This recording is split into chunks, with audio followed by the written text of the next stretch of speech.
first episode of 10 live stream series. In those episodes, we will have various different contents, and we will talk about and experience different musical aspects, and I hope we will have a lot of fun. Also, I'm quite excited, and I think it will be a nice experience for me and for you as well. Okay, first of all, I need to say why I started it earlier, because I didn't have the perfect condition at the time I gave you, because you know that I'm in a boarding school. It's not my house, so the time and the place. Yeah, okay. Again, a problem with the internet. Okay, if we start the actual stuff. Okay, so basically I wanted to dedicate this episode to give you guys tips about piano technique.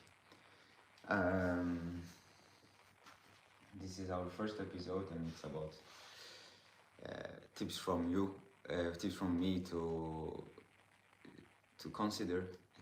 I believe things that I consider for myself, and things that I consider myself, and things that are helpful for me. I mean, of course, it can depend for any person. It can vary for anyone.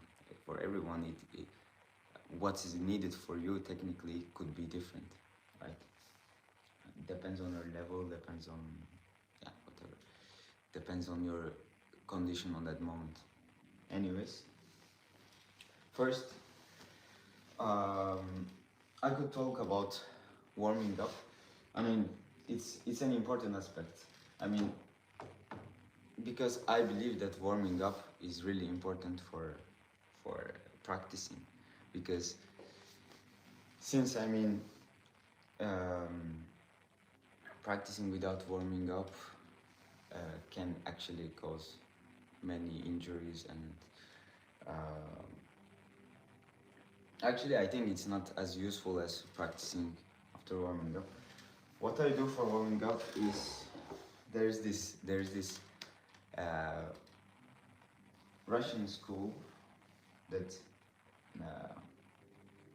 I refer to while warming up. Basically, it's thirds for both hands, and scales on thirds, basically. The thing about, I think, piano technique, which is really important, is that it should not be like if someone is playing scales. I think the most important thing is that they should know what they're doing. I mean, you can play scales, and there's way of playing scales, and there's way of playing scales. I could refer to myself. I mean, I could give example from myself. For example, some years ago, when I didn't have awareness what was the exactly thing that is important to work on, when I was not concentrated, what is the important thing to work on, I would just play scales, I would play arpeggios, but actually without knowing what I'm working for. Is it for the finger? Is it for the hand? Is it for the wrist? Is it for the arm, back? I mean, all these things should be considered. And without considering all those, playing scales just feels, I mean, more boring than it should, actually, I think. Because actually, if you would actually focus on what actually you should be working, it makes such a huge difference. For example, and for this, we could give an example. For example, let's consider that my fingers are weaker than how they should be. The attack of my fingers, because every part of the body actually is really important for piano technique. It's not about if your fingers are only strong, you can make it. I mean, I don't want to talk in such a way, of course, but this is my thinking about it after experiencing quite a lot. You should have each part of your aspect of technique strong, I believe. I mean, and for sure, finger technique is really important one part of it. I mean, playing scales, for example, focusing on fingers will improve your finger technique. Attack of the fingers. And the other parts of the body completely relaxed to be able to concentrate actually on the finger.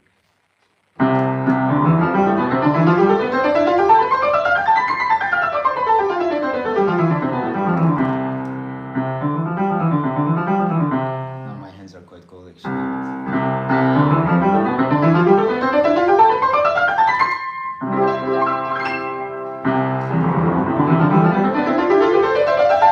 It's okay, we will warm up with you. By the time goes, we will warm up. So, finger technique is really important. Finger power of each finger is some really quite important aspect. I should say that it's somehow not so easy also to talk in front of camera since I'm not used to it so much, but I'm trying. So there's live chat. I also want to see. Yeah. Okay. So I talked about the power of each finger is really important for technique, and for working each aspect of the body about technique, I think the most important is, as I already told you, to keep the rest of the body completely relaxed. You should have completely a relaxed position, a relaxed body, and then wherever you're working, maybe let's say I want to play the scale with the whole body weight, because it's so much different than playing it from fingers, concentrating on finger power, and it's such a different thing to play it with the whole body weight. See? Less focusing on finger power, but improving the body weight.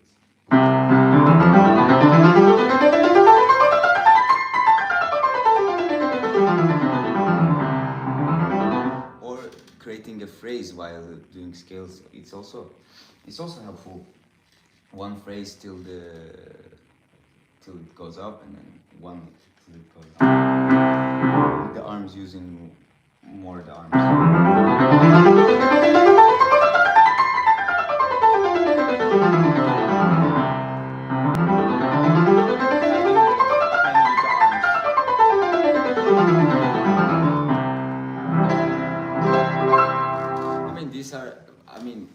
We could argue how true is what I'm telling you guys, and how false it is for you. Or, what I'm telling is not something that most of them are not something that I heard of. Most of them are, but a quite significant part of it is what I try for myself and what works for me the best, I should say. So yeah, so that's why playing scales in a way of thinking in your head, what I have to do, what I have to work on, what I have to make stronger, should be more ideal in general, and it should make a bigger change for you than just going to the piano and moving your hands. I have heard many people saying actually that scales are not important. Many pianists saying that scales are not important, and we already have so much technical stuff going on in all those pieces. We should also consider that for that people, maybe scales are not important because they have a certain level of technique. Once you have a certain level of technique, you could be doing 10 hours of Chopin Etudes every day and not doing any scales, not doing any arpeggios, and then of course it would be possible to have a great technique without scales and arpeggios, because these etudes consider scales and arpeggios. But at the same time, I believe that as a pianist myself, I believe that I understood the importance of skill. Yeah, again, problem with the internet, sorry. So, yeah. So that's basically what I wanted to say about skills. What I could give as an example also is that I took some little notes just to check. So how I start playing, warming up, I was giving an example, is I do Russians, go It's really, I believe it's really good for the strength of fingers. And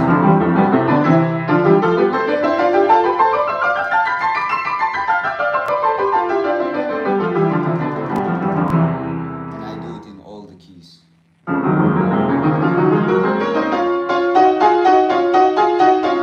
Slower to feel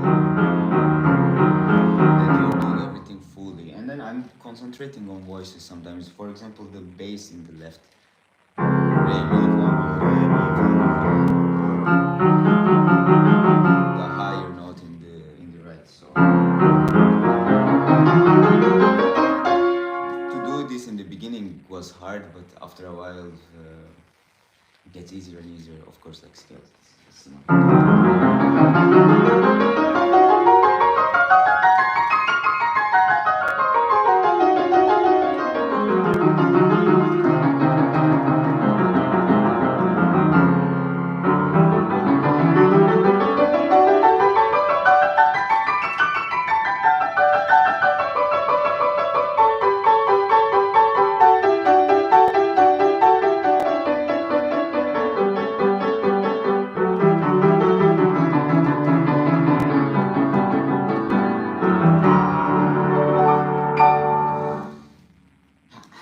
So, second thing I do is I do normal scales, right? And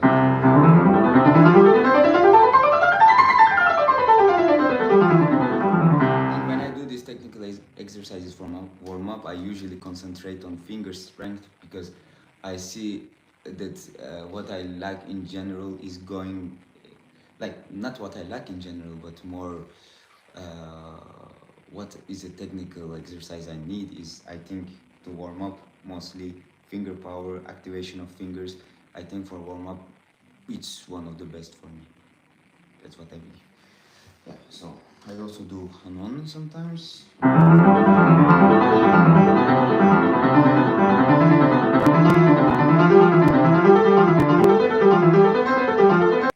Again, internet, sorry. This I focus when I'm doing arpeggios, arms.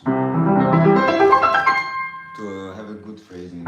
Because all this, I think the point of warm up is all what you're doing, you're gonna use in the pieces. Actually, you're strengthening, once you're doing scales, you're actually strengthening the ability to do scales in a certain way in a piece. How relaxed are you gonna make the scale? That's what I believe. I mean, I think that's the point of doing them on all the keys, you know. That's what I believe. So, so you can concentrate on that. I mean, if I have to play this etude, then I think I need to do scales, you know. Yeah, I could say all this. And I try to do etudes also whenever I have time. I have completed, I don't know if you know, at the age of 13, almost all of the Chopin etudes opus 10. So yeah, it helped a lot, I think, for my technique. I think it contributed a lot to my technique. Yeah, and we could see actually how Chopin tries to improve our technique. I mean, I will be waiting for your questions. Once you have questions, you can always ask me. I know there will be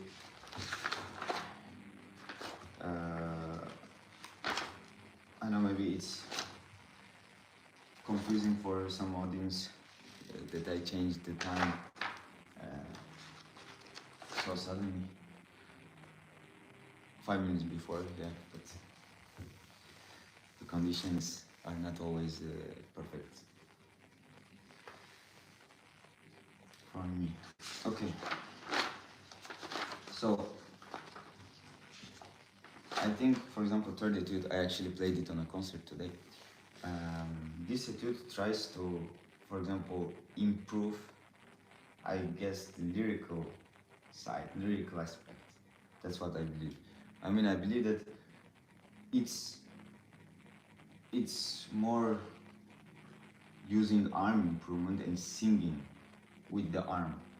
I think arm has a significant role with singing, and Chopin is the one to develop this a lot. Sorry. I could play a bit. First phrase.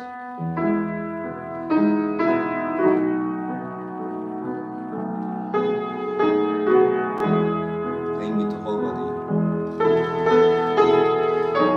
It comes from even all the way back.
Yeah. So,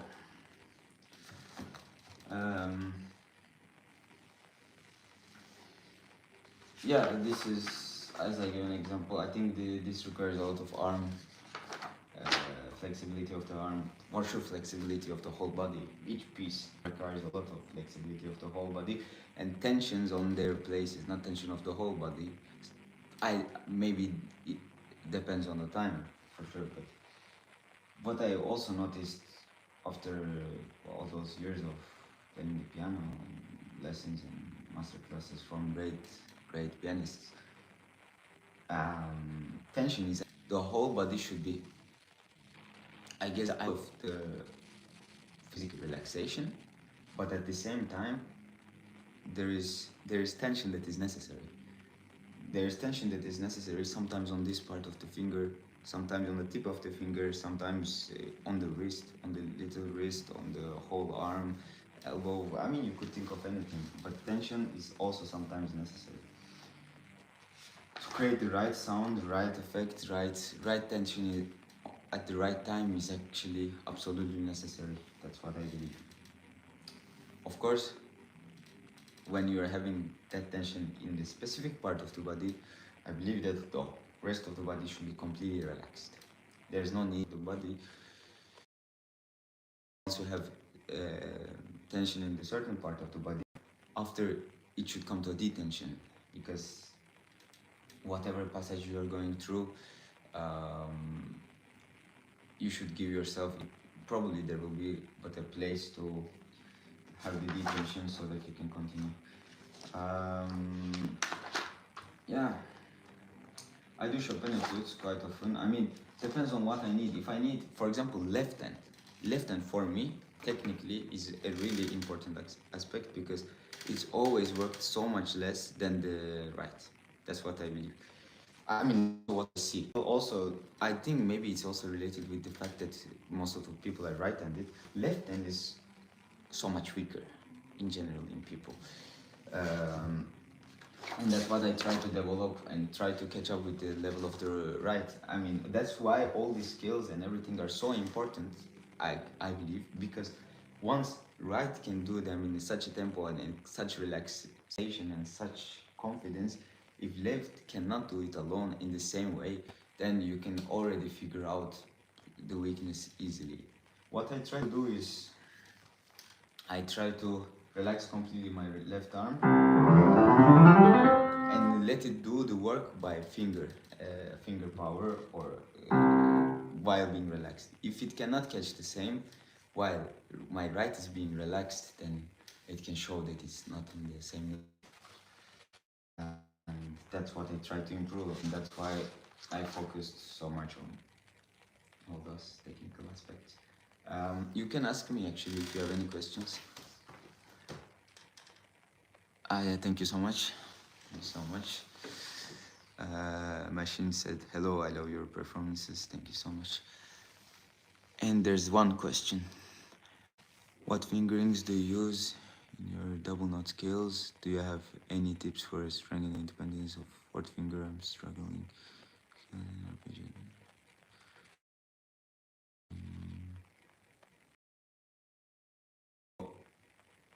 Yeah, that was a confusion of mine before, what fingering to use in the double scales. Now I will show, and the second part was that strength independence of the fourth finger. Fourth finger, for example, I mean, strength, if you think about strength and independence of the fourth finger, Chopin, for example, taught in his own philosophy, from what I know, that the idea of fourth finger being independent is wrong, because it's naturally connected with the fifth finger, and he said that we should adapt to it instead of trying to make it independent. It has its own way, it has its own strength, but he believed that the independence of the fourth finger is not the way to, because it's naturally not independent. Yeah, so if you're struggling with arpeggios and scales in the left hand, I can give you the advice for you to do left hand alone, because that's what I did, but completely relaxed. Look, the most important thing, I think most common thing also that happens with many people, I mean happens with me, once you try to play in a scale only left hand in a certain way, or an arpeggio, your arm, in a way that you don't notice, get tensed. You don't notice it, but it usually gets tensed. Like, you should check for the tension it has, you know, like, and you should try to completely relax it. And probably the reason it's weak, because it's finger strength, I mean, and while using your finger strength, you should use also the arm, but completely relaxed, and then train it, and then give full body weight and exaggerate the power you need from the fingers, you know, and then make a lot of it. Try, experiment, what helps more. Maybe tension, you need more tension in the finger, maybe you need completely not any tension. Of course, I cannot know the exact case, but that's what I did. Work left hand alone, do double scales. I will give you the fingerings now. So for I, you can guess the first 1, 2, 3.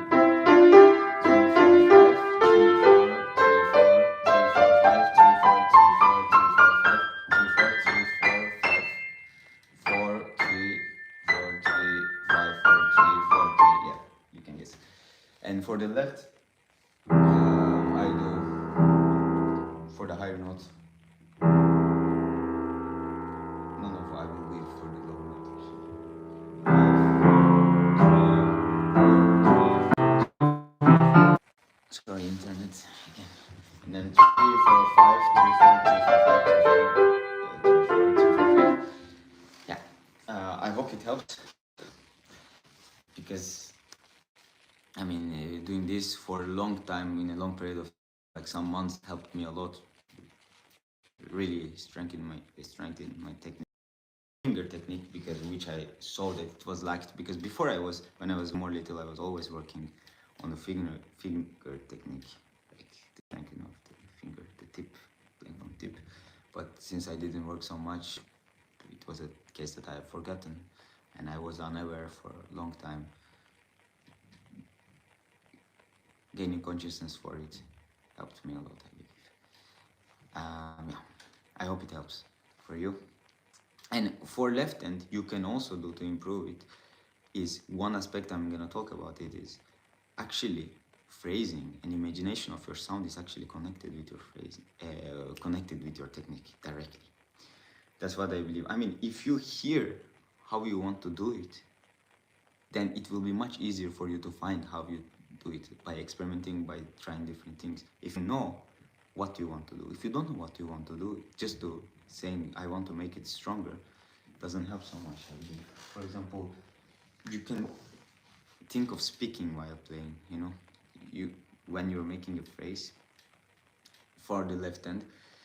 Way to improve left hand is, I believe, also imagining a phrase, like a hard phrase, for example, imagining celli and trying a hard phrase, a difficult phrase, and then I believe till you get really comfortable with it, you should continue practicing on it. You should continue listening. Sorry, I keep having problems with the Wi-Fi, but it's also about.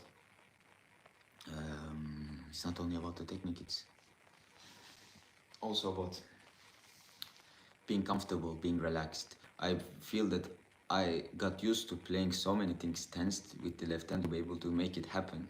When I actually completely relax it, it becomes so much harder to do the things I could do playing together with right hand. So try this in a piece that challenges you in the left.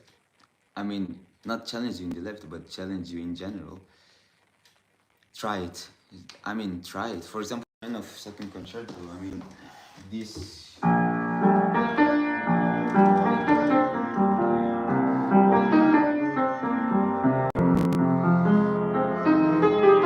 For example, now I don't remember exactly the notes, but try. I mean, it should be flexible and at the same time powerful enough. And it's hard to do, I believe, for me at least, like a strong phrase with the left. But I'm working on it. I hope it helps. So I already talked about imagination, how imagination helps with technique, because that was my fifth point. Yeah. Fifth point, actually, I think the last point, because I believe it's also a really, really important. I think one of the most important, because you don't know, if you don't know what is the way of doing it, so much harder to just say I want to do it the best, but you don't know what's the best. You don't know what you actually want, and if you don't know what you actually, you're welcome, Ori. I hope it helps, because it helped me a lot. And I can give you one more example. Russian 6.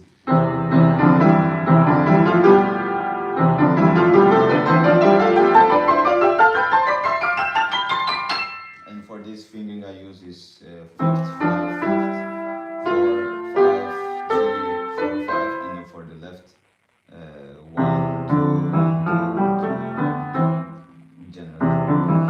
The thing is, I don't know what's exactly the right fingering, but I figured a way out to do it for myself.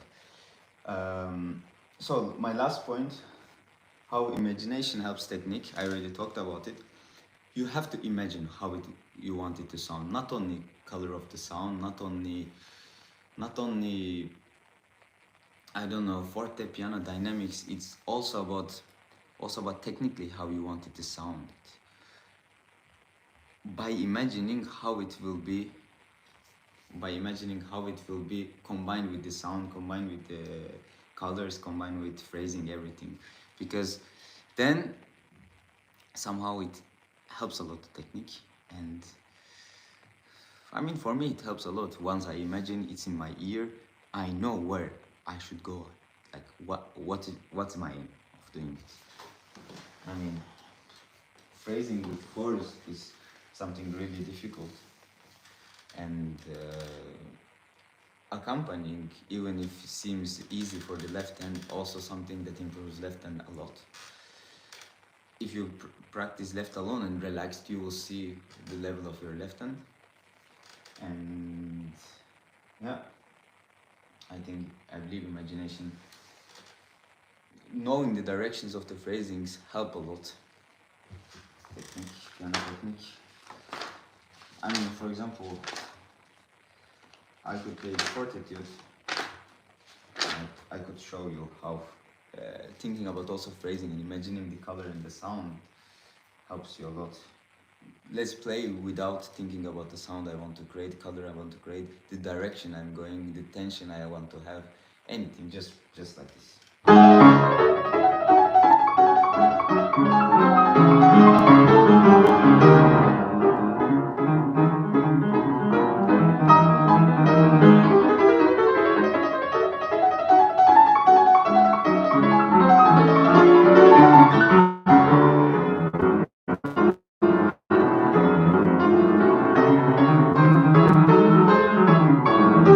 Okay, maybe it's not a good example because I worked this piece a lot, like for the last 2-3 weeks. But yeah, yeah. I mean, technically, I didn't have many problem now, but just let's see with the idea of direction and everything. You can see it more articulated. If you think more articulated, you will do it. If you don't think more articulated, don't expect yourself to play more articulated. You should hear it more articulated first, and this is the aspect that improve your playing, improve your technique the most, I think.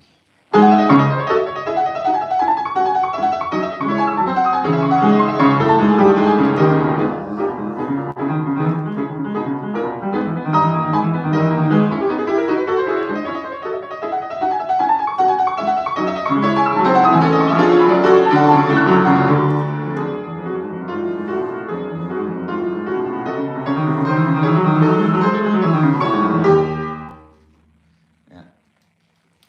Practicing hands separated, making each part of the hands, each aspects of the hands stronger by themselves is also really important for piano technique. First, I warm up, I do Russian thirds, arpeggios with completely relaxed body and giving necessary attention to wherever is needed. Hand, arm, elbow, wrist, or no tension at all, or tip of the finger. Yeah. Second point was I do etudes. I also sometimes try to do least transcendental etudes.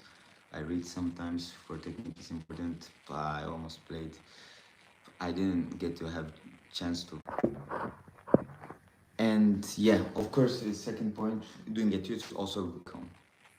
And what should be worked on. Hand arm relaxation of the whole body, phrasing. Etudes are not only for technique, also for phrasing, general development. So and independence of both hands, I already talked about it. You can do, of course, left hand etudes, right hand etudes. Do scales, both hands separated hands, then both hands. Compare how flexibly you can do with the right and with the left, and then you will see the level difference and what you need to work on. Speaking when playing, trying to project. If you cannot project while you are being relaxed, you need to work on it. You need to improve in finger strength and scales also. Just concentrate on it and leave the body relaxed.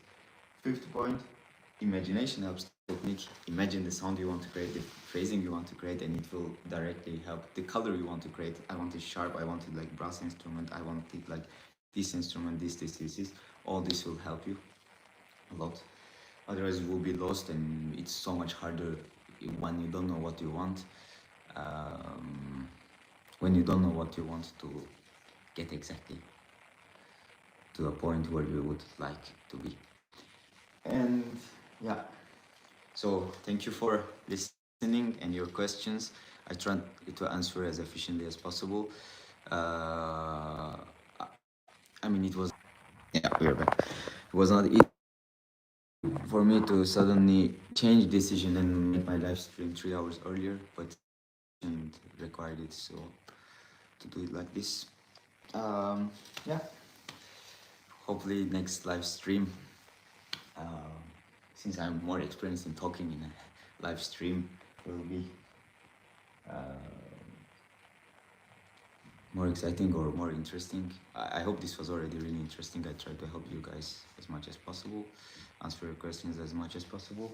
Next live stream episode will be about imagination and creativity. I will also, as I referred to imagination and creativity about phrasing and everything, how it helps the technique also, I will go deeper in that aspect and try to give you my ideas, my tips about it, and try to share my experiences about them, hopefully in a more fluent way. And yes, thank you for joining me. Thank you for listening, and thank you for listening the first episode of Tips for Piano Technique from me, Tariq Alkan. And see you in the next episode. Take care. Hope you enjoyed.